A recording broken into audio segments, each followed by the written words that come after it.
गडचिरोली जिल्ह्यात बालविकास मंत्री अदिती तटकरे हे जवळपास 4 ते 5 कार्यक्रम आज संपन्न केले। मोठ्या संख्येत महिला भगिनी जे आहेत ते या कार्यक्रमात उपस्थित होते। या कार्यक्रमात प्रमुख पाहुणे म्हणून कॅबिनेट मंत्री धर्मबाबा आत्राम पण उपस्थित होते। आपल्यासोबत धर्मबाबा आत्राम आहेत। नेमका हे जे कार्यक्रम आहेत तर सध्या समोर निवडणूक आहे आणि निवडणूक समोर असताना मोठी मंत्र्यांचे दौरे गडचिरोली जिल्ह्यात सुरू आहे, काय म्हणा?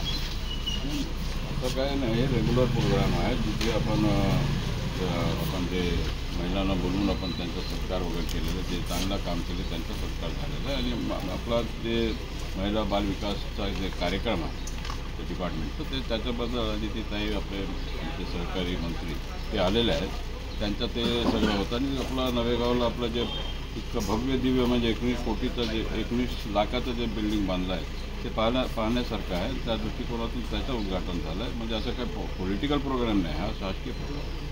तर आपल्यासोबत अदितीताई आहेत। ताई, तुम्ही एक चांगला संभाषण यावेळी महिला भगिनींना दिला आणि मुख्यमंत्री लाडकी बहीण योजनेतून कुठे ना कुठे एक चांगलाच फायदा यावेळी महिला भगिनींना झाला, नेमका काय म्हणा? मुख्यमंत्री माझी लाडकी बहीण योजना सुरू झाल्यापासूनच वेगळा एक आनंद आणि उत्साह आम्हाला महिलांमध्ये पाहायला मिळतो। आजही आम्ही गडचिरोली जिल्ह्यामध्ये आलेले असताना आमचा पोषण माहाचा जो कार्यक्रम आहे त्याचा शुभारंभ गडचिरोलीपासून केला।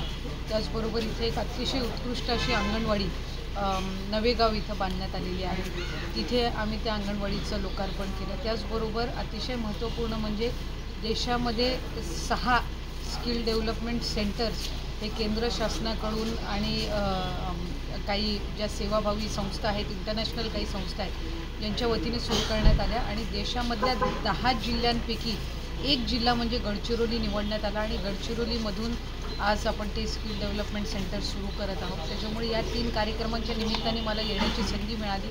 महिलाही अतिशय उत्साहाने कार्यक्रमामध्ये सहभागी झाल्या।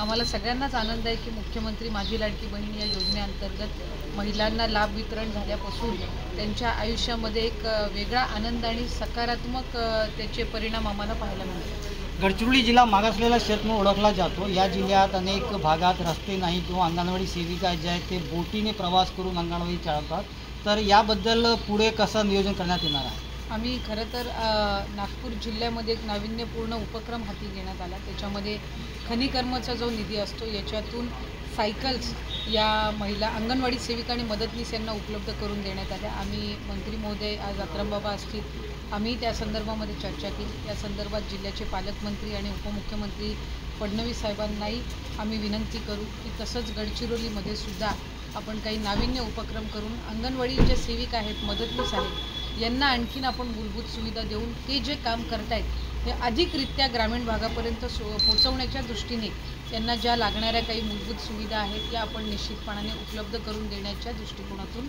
पाऊलंही उचलूयात। आणि मला खात्री आहे की जिल्ह्याचे पालकमंत्री म्हणून, उपमुख्यमंत्री म्हणून फडणवीस साहेब याला एक सकारात्मक प्रतिसाद मिळतील। आपण बघू शकतो हे 2 मंत्र्यांच्या दौऱ्यामुळे सध्या गडचिरोली जिल्ह्यातील अनेक नेत्यांचे लक्ष या दौऱ्याकडे लागलेले आहे। कॅमेरामॅन जीवन कुमार सोबत मी एमडी इरफान, TV9 गडचिरोली।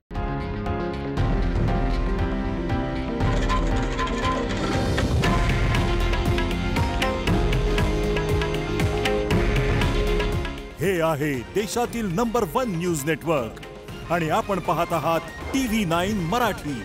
काळजी तुमची, हित महाराष्ट्राचं।